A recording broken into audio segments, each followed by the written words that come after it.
جو شفٹ کرنے والا ہوتا ہے وہ کھڑا ہوتا ہے، وہ دیکھ رہا ہوتا ہے کہ نہیں یار یہ لوگ اچھے ہیں، لیکن پھر وہ سوچتا ہوتا ہے کہ یہ لوگ تو اچھے ہیں لیکن ایسا نہ ہو کیونکہ ایک فیصلہ ہو چکا ہے کہ انہوں نے تو آنا نہیں، اس لیے ہمارا ووٹ نہ ضائع ہو جائے، پھر وہ سیکنڈ آپشن کی طرف جاتا ہے کہ چلیں اس دفعہ اس نے تو نہیں آنا تو ہم سیکنڈ آپشن کر لیتے ہیں، اگلی دفعہ ہم واپس شفٹ ہو جائیں گے۔ تو اس جو شفٹنگ والا ووٹ ہے جو اس طریقے سے کھڑا ہوتا ہے ڈاماڈول، اس کو اپیل کرنا ہوتا ہے۔ تو آج کل جو باقاعدہ طور پہ ایک نیریٹو دیا گیا ہے اور وہ نیریٹو بڑے کانفیڈنس کے ساتھ بیان کر رہے ہوتے ہیں کہ دیکھیں جی 2-3 باتیں سن لیں، وہ اس طرح سے شروع ہوتے ہیں۔ نمبر 1، عمران خان صاحب مستقبل جو اگلا الیکشن ہے عمران خان صاحب اس میں نہیں ہے، عمران خان صاحب اس الیکشن سے پہلے جیل میں ہوں گے، ان کی بیگم جو ہے وہ بھی جیل میں ہوں گی، یا جیل میں ہوں گی یا پھر ان کو وہ وعدہ معاف گواہ بن چکی ہوں گی، لہٰذا یہ تو پتہ ہی صاف ہو گیا ہے، یہ فیصلہ ہو چکا ہے۔ اور پھر یہ بتایا جاتا ہے بڑے کانفیڈنس کے ساتھ یہ بیان کیا جاتا ہے کہ عمران خان کے خلاف ایک سے زیادہ مقدمات ایسے ہیں جو بالکل بلیک اینڈ وائٹ میں ثابت شدہ ہیں، اس لیے عمران خان صاحب کا سوال ہی پیدا نہیں ہوتا۔ پھر یہ کہا جاتا ہے کہ عمران خان صاحب نے تمام ریڈ لائنز کراس کر گئیں، 9 مئی جو ہے وہ بس آخری دن تھا، لیکن یہ سارا ماحول بنایا جاتا ہے اور اس لیے وہ ساتھ ہی ساتھ بتاتے ہیں کہ لہٰذا پاکستان ان کو الطاف حسین بنایا جا رہا ہے، عمران خان کو الطاف حسین بنایا جا رہا ہے، اور الطاف حسین تو پھر وہ کہتے ہیں، پھر ساتھ ہی کہتے ہیں کہ الطاف حسین تو پھر بچ جائیں گے، لیکن عمران خان الطاف حسین سے بھی آگے کی کوئی چیز ان کو بنایا جا رہا ہے، بس وہ کہتے رہ جاتے ہیں کہ کلبھوشن بنایا جا رہا ہے، اس سے پیچھے بس کلبھوشن کا نام لیتے رک جاتے ہیں۔ بہرحال یہ ایک دیا گیا وہ ایک ہوتا ہے ذہن سازی کا پروسیس ہوتا ہے اور سائیکولوجیکل امپیکٹ ڈالنا ہوتا ہے، اعصابی حملے کرنے ہوتے ہیں، یہ سارا کچھ کیا جا رہا ہے اور ان سے پھر متاثر ہو کے پھر یہ ہیں وکٹیں، وہ کہتے ہیں جی گرنا شروع ہو گئیں اور مزید وکٹیں گر رہی ہیں۔ تو یہ ساری چیزیں اپنی جگہ پہ موجود ہیں کیونکہ ظاہر ہے ان کو عمران خان صاحب کے جو کٹ ٹو سائز کرنا ہے ان کو کنٹرول کرنا مقصود تو ہے، کیونکہ یہ تو ممکن نہیں ہے کہ ایک پارٹی کو آپ کھلے عام اتنا موقع دے دیں کہ جناب وہ کھلے مینڈیٹ کے ساتھ آئیں اور اس کے بعد سب کو بلڈوز کر دیں، تو اس لیے وہ تو سارے کام کیے جا رہے ہیں، سیفٹی وال جو ہیں وہ ان کا بندوبست کیا جا رہا ہے اور پل باندھے جا رہے ہیں سٹیپ بائی سٹیپ کہ لیئرز سیکورٹی والز آپ کہہ لیں، سیکورٹی والز جو ہیں وہ ترتیب دی جا رہی ہیں کہ یہاں سے بھی ایک ہو گئی، دوسری تیسری، یعنی کہ وہ ریڈ زون میں نہ جا سکیں، تو یہ سارا کچھ کیا جا رہا ہے۔ تو یہ اتنا آسان ہوتا نہیں ہے لیکن مینیجیبل ہے، ہو جاتا ہے۔ یہ نہیں ہو سکتا کہ آپ 15-20 کو کر دیں، جی 18-20 ہو سکتا ہے لیکن 15-20 کے فرق کو ختم نہیں کیا جا سکتا، کیونکہ 70 اور 30% ہے، اس کو آپ 50-50 پہ لے جا سکتے ہیں، 55-45 پہ لے جا سکتے ہیں، لیکن اس کو آپ یہ نہیں کر سکتے کہ 30 کو 70 بنا دیں اور 70 کو 30 بنا دیں، یہ ممکن نہیں ہے۔ پھر اس کے ساتھ ایک اور چیز بھی ہے جو بار بار میں کہہ رہا ہوں کہ بیک گراؤنڈ میں چل کیا رہا ہے، بیک گراؤنڈ میں یہ چل رہا ہے کہ یہ جو طے ہوا تھا جو رجیم چینج کا، اس میں طے تو یہ ہوا تھا کہ مائنس عمران خان باقی سب جو ہیں وہ مل جل کر چلیں گے اور آگے بڑھیں گے، اور یہ جو کیک ہے اقتدار کا رجیم چینج والا، یہ الیکشن کے بعد بھی، یعنی کہ جو آئندہ الیکشن اس کے بعد بھی یہ مل جل کر ہی کھائیں گے۔ لیکن اب رال ٹپک رہی ہے اور وہ رال اس لیے ٹپک رہی ہے کہ عمران خان کی اپوزیشن سب سے سٹرانگ، اب نون نے یہ کیا ہے، نون نے بڑے، اور پیپلز پارٹی اس میں شامل رہی، اب ذرا پیپلز پارٹی تھوڑی سی پچھتا بھی رہی ہے کہ ان سے غلطی ہو گئی۔ ہوا یہ کہ پہلے عمران خان صاحب جو اپوزیشن تھی وہ پی ٹی آئی اور جو حکمراں اتحاد ہے یہ تھے، اب ہوا یہ ہے کہ فوج اور پی ٹی آئی کو انہوں نے آمنے سامنے لا کھڑا کیا، آرمی چیف اور عمران خان صاحب کو آمنے سامنے کھڑا کر دیا اور ان کے درمیان بہت زیادہ جو ہے ٹینس سچویشن ہو گئی ہے۔ یہ نون نے، پی ڈی ایم نے بڑے سلیقے سے بڑی باریک واردات کر کے یہ کام کر دیا۔ اب عمران خان صاحب، یہ جو مسلم لیگ نواز ہے، اب ان کو پرواہ نہیں، وہ کہتے ہیں کہ یہ تو اب ان کی ہو گئی ہے جانی دشمنی شروع ہو گئی ہے اسٹیبلشمنٹ اور پی ٹی آئی کی، عمران خان کی اور جنرل صاحب کی، یہ تو ہو گیا ڈائریکٹ، ہمارا کام ہو گیا پورا، ہم نے جو کام کرنا تھا وہ کر دیا، اب ان سے تو کوئی خطرہ نہیں ہے، تو لہٰذا ہماری اپوزیشن، جس اپوزیشن سے سب سے زیادہ خطرہ تھا عمران خان صاحب سے، اس سے ڈائریکٹ ہو گئی ہے اسٹیبلشمنٹ، لہٰذا وہ جانے اور وہ جانے۔ اب Imran Khan P T I کو ریڈیوس کرنا، اس کے سائز کو کم کرنا، اس کا راستہ روکنا، یہ اب اسٹیبلشمنٹ کی درد سر ہے، ہمارا نہیں ہے، ہمیں کوئی خطرہ نہیں، لہذا اس سے فائدہ اٹھایا جائے۔ اب اس سے فائدہ اٹھانے کے لیے جو مسلم لیگ نواز تیز لوگ ہیں، انہوں نے اب کیا گیا کہ پاکستان پیپلز پارٹی کو سائیڈ لائن، مولانا فضل الرحمان صاحب کو سائیڈ لائن، ادھر خیبر پختونخوا میں گورنر صاحب کے خلاف عدم اعتماد کہ مسلم لیگ نون نے بھی کر دیا، ANP نے بھی کر دیا، اور اب پیپلز پارٹی بھی آ جائیں گی، ادھر مولانا فضل الرحمان صاحب کو کیا جا رہا ہے ٹائٹ، اور ادھر زرداری صاحب کو پیپلز پارٹی کو بالکل مکھن میں سے بال کی طرح نکال کے رکھ دیا ہے۔ پچھلے ویلاگ سن لیں اور آپ کو اندازہ ہو جائے گا۔ تو زرداری صاحب پیپلز پارٹی کو فارغ، تو یہ سب فارغ کر کے اب نواز شریف صاحب جو ہیں، اور وہ ان کا ایک طریقہ ہے PMLN شریف فیملی کا، وہ پاور کوریڈورز میں اور طاقت کے مرکز جو ہیں اسٹیبلشمنٹ، ان کو ساتھ ملاتے ہیں، ان کو ساتھ ملا کے پھر آگے بڑھتے ہیں۔ اب اگلا خطرہ تھا جوڈیشری سے، جوڈیشری کو بھی انہوں نے نیوٹرلائز کر دیا اور وہ آڈیوز ویڈیوز لا کے وہ بھی کام کر دیا۔ اب جوڈیشری بھی ہے ڈیفینسو موڈ میں چلی گئی ہے، وہ بھی اب اگریسو نہیں ہے بلکہ پیسو ہے، اور وہ اپنا آہستہ آہستہ کوئی تھوڑی سی سپیس گین کرنے کی کوشش کر رہے ہیں، لیکن ان کا بھی پل باندھ دیا گیا ہے، لہٰذا جوڈیشری بھی ہو گئی۔ اب رہ گئی اسٹیبلشمنٹ عمران خان صاحب اور PMLN کی ساری تھیوری شریف فیملی کی یہ کہ اب ہم ہیں سرو کرنے والے، اقتدار صرف ایک دفعہ لے لیں، اس کے بعد ہم نے اپنی مرضی کرنی ہے، اس میں کیا ہے۔ تو اب وہ اس سے فائدہ اٹھاتے ہوئے مسلسل ایک کام کرنا چاہ رہے ہیں، اور وہ کام یہ کرنا چاہ رہے ہیں کہ موجودہ فوجی قیادت کو پریشر میں لا رہے ہیں کہ جناب اب نواز شریف صاحب کو واپس لائیں۔ اب نواز شریف صاحب کی واپسی ہوگی اور ان کو ریڈ کارپٹ پہ لے کے آئیں،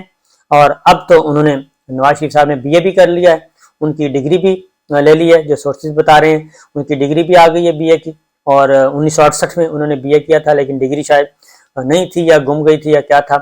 تو وہ اب لی ہے، اور 340 نمبروں سے BA پاس کیا تھا بقول اس خبر کے،